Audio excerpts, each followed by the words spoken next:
देश दुनिया में अभी जब ग्लोबल क्यूज बात करें उसमें छुट्टियां आएंगी और अनुज भी छुट्टियां मना के आए हैं कश्मीर की।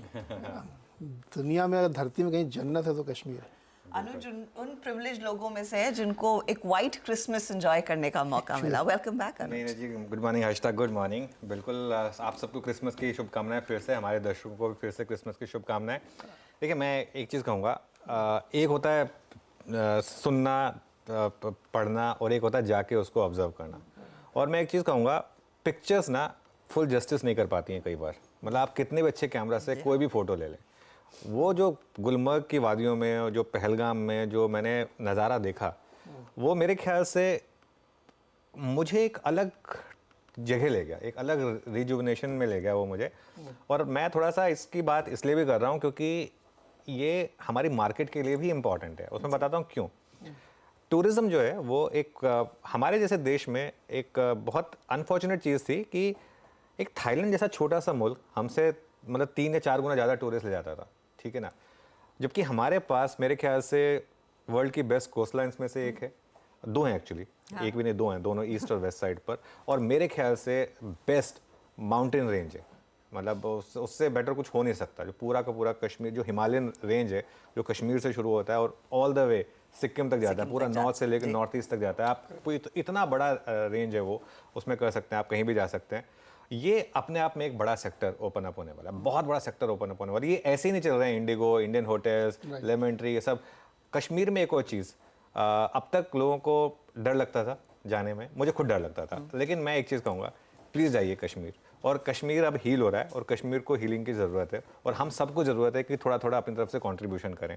यूरोप जाने के बजाय कश्मीर जाइए, ठीक है ना। जितने में आपकी यूरोप की टिकटें आएंगी उतने में तो आपकी कश्मीर की पूरी हॉलीडे हो जाएगी, ठीक है। और वहाँ पर अब तो ये हालत आ गई है #, जब हम गए थे पूरा सोल्ड आउट था। वहाँ पर होटल्स तो खैर आप भूल जाइए, लोगों ने अपने कश्मीरियों ने अब होम स्टे शुरू कर दिए, ठीक है, जहाँ पर आप वो उनकी मेहमान नवाजी का भी एक मज़ा लीजिए, और आपको वो वहीं पर अपना खुद खाना बना के देंगे। और बस एक चीज़ है कि वहाँ पर मतलब अल्कोहल वगैरह नहीं मिलती है, वो मतलब थोड़ा सा मतलब मिलती है, लेकिन थोड़ा सा आपको मुश्किल हो जाती है। तो अगर आप उस चीज़ में नहीं है तो फिर अलग बात है। लेकिन और एक चीज़ मैं कहूँगा, जो आर्टिकल 370 को लेकर बहुत लोगों ने बहुत कुछ कहा था, मैंने तो ग्राउंड पे जाके सिचुएशन समझी, और मैं तो ना जितने लोगों से बात की, चाहे वो गाइड्स हों, चाहे वो होटल के स्टाफ हो, चाहे वो ड्राइवर्स हों, एक चीज़ जो निकल कर आ रही है, अगर आप इकोनॉमिकली प्रोग्रेस करेंगे ना, उसके बाद आप बाकी सब चीज़ें भूल जाएंगे, ठीक है ना। सब जो भी होता है, स्टोन पेल्टिंग वगैरह वगैरह, वो सब क्यों बंद होगी? रोजी रोटी अच्छे से चल जाए ना, फिर दूसरी चीजों पर ध्यान नहीं दिया जाता। क्योंकि अगर आपको खाने को मिल रहा है, अगर आपको आपके बच्चे अच्छे स्कूलों में जा पा रहे हैं, अगर इंडस्ट्रीज आ रही है वहाँ पर, कितनी नई इंडस्ट्रीज आ रही है वहाँ पर, अगर ये सब हो रहा है तो लोग, उसके बाद कोई नहीं चाहता कि ये सब चीज़ें करे। उसके बाद हर कोई चाहता है कि अपनी लाइफ नॉर्मल तरीके से जी जाए वहाँ पर। और एक और चीज़ जो मुझे सबसे अच्छी लगी, अब ना, खैर पहले का मुझे पता नहीं है, लेकिन अभी तो मेरी जितनी भी कश्मीरी से बात हुई ना, सब अब इंडिया में इंटीग्रेट हो रहे हैं अच्छे से। मतलब एक आप जितने भी शॉप्स वगैरह में जाएंगे ना, वहाँ पर मेड इन इंडिया लिखा होता है, ठीक है ना, या मेड इन कश्मीर इंडिया लिखा होता है। और मुझे याद है एक बहुत पहले की बात है, जब कोई जाता था वहाँ पर तो लोग पूछते थे कि क्या आप इंडिया से आए। अभी आप पूछते हैं अच्छा आप कहाँ से, मुंबई से, दिल्ली से, कैसे आए। मतलब वो एक जो नज़रिया है ना, वो बदल रहा है। और मैं फिर रिक्वेस्ट करूँगा सबको कि कश्मीर जाइए प्लीज़, और आप रिग्रेट नहीं करेंगे। ये एक और अभी तो वापस स्नोफॉल ज़बरदस्त हो रही है, ये एक अच्छा मौसम है वहाँ जाने के लिए। और बस थोड़ी सी बुकिंग वगैरह एडवांस में करिए। जो अनुज कह रहा है उसको मैं एक लाइन में समराइज़ कर देता हूँ। कबीर दास जी ने कहा है, तू कहे कागज़ की लेखी, मैं कहूँ आँखन देखी।